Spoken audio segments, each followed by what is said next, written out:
We are back in the black hole of real estate, and I'm going to pick a really popular topic for this week's podcast: home values. When are prices coming down, and what should a buyer be looking for in this market that struggled over the last few years to make a purchase? This is your host, Ron Wojciechowski, for the black hole of real estate, and home values are an interesting inflection point right now, but I'm not ready to say that prices are actually coming down. Now, don't get me wrong, there's absolutely the illusion that they're coming down, but it comes more in the form of overly optimistic listing prices. And stay with me on this. We're seeing homes that started out at $500,000 selling at $400,000. And that could lead you to believe that prices have come down 20%, $100,000 to $500,000. And in reality, some of these homes priced at $500,000, selling at $400,000, probably should have been listed at $410,000 long ago, or $420,000 or something like that.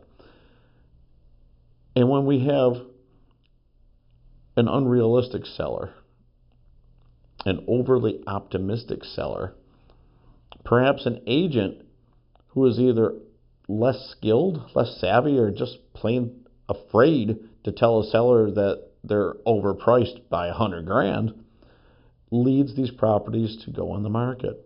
I'd allow that some agents will start at your price, and then we'll wait 30 days, and then we'll adjust downward to where the market is. And of course, you get into those deals.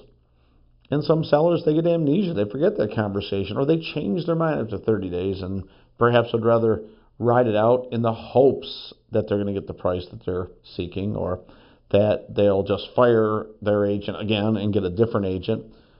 But we see the same properties in every market go on the market, off the market, on the market, off the market. Same price, different agent, same result. And I think that's what some home sellers are facing right now.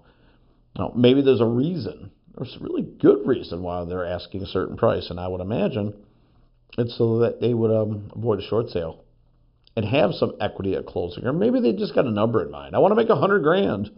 Okay, great. And you can stay on the market for 6 months, 8 months, 12 months to hold out for that, and it may or may not come your way. But in the meantime, you've got carrying costs and wear and tear and insurance and maintenance going on.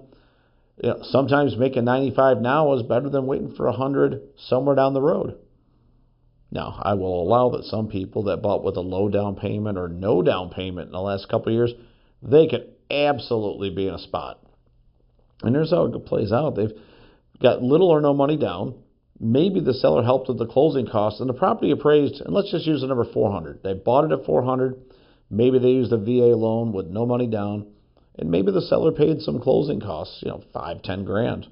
Let's call it 10. So really the price was 400 minus the 10 concessions, 390. And they're not paying very much principal down because the interest rates, are high enough that in the first several years, pretty much your whole payment's going to interest. Not much is coming off.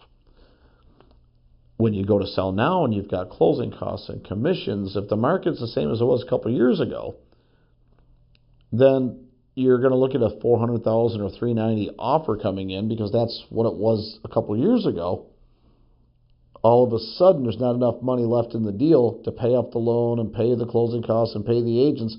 So those sellers get stuck. Sometimes they become accidental landlords.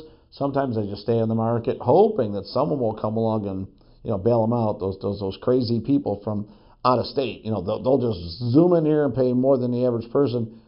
Apparently because they're not smart. It's always funny when I hear people say, oh, we're waiting for a bunch of people to come from here, like Northerners or someplace, or Canada.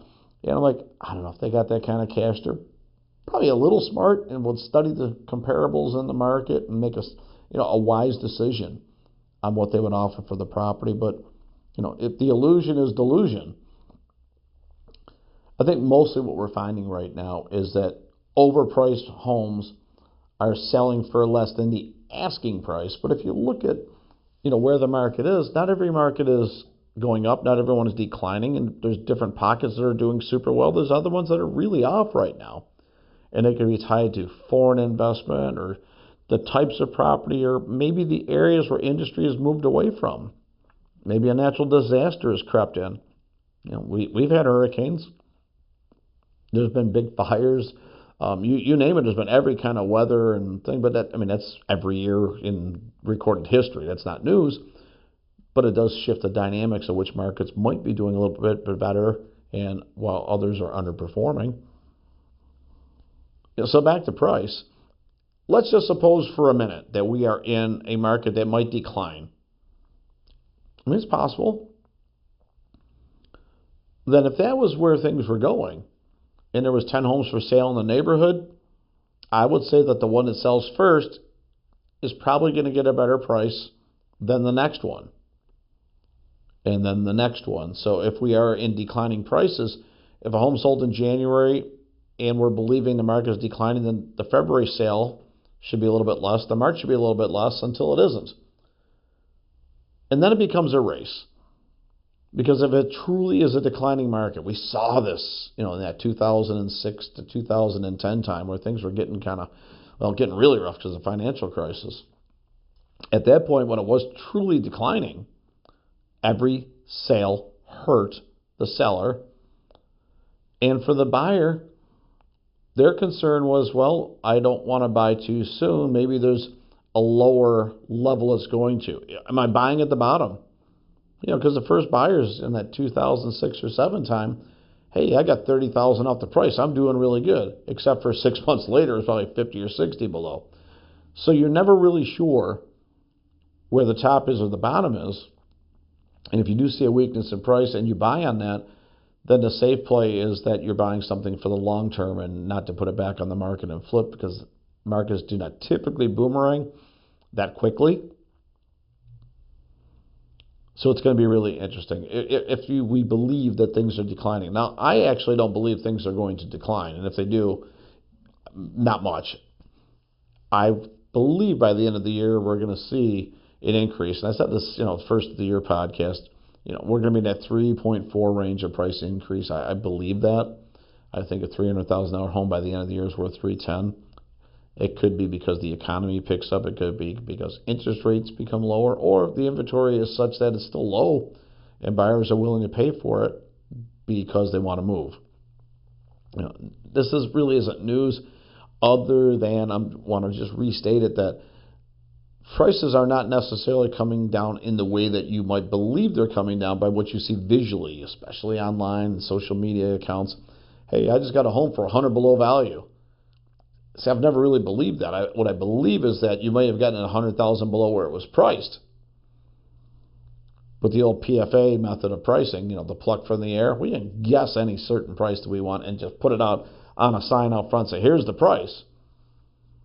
But we even see that in grocery stores. How else could they be doing buy one, get one free if it wasn't overpriced? I don't think any grocery store is losing money per item. Maybe they're making a couple of pennies, but nobody's buying it for $2 and selling to you for $1. So that's just not happening. And I believe that we're in that situation right now, that we have to really focus on what homes are selling for, not what they're listed for. And when we look at it that way, I don't know as much declination in the pricing in, certainly the markets that we serve in Florida. I think, when we're in a little bit different area, we're not as affected, let's say, the Miami area might be because of investment from other countries or other continents. I think in the more stabilized market, you're not seeing big dips at this time.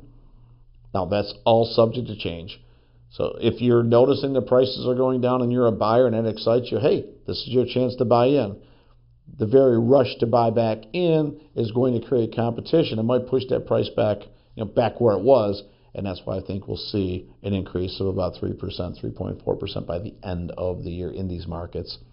All right, so that's my take on price. Not a lot different than January 1st, but I'm going to keep coming back to it because if something changes, I want to call it out. If it's on where I thought it was going to be and mention it here, great. If it's a little bit off, listen, markets are going to change. Nobody knows exactly where it's going. All we can do is follow the indicators. This is your host, Ron Wojciechowski for the Black Hole of Real Estate.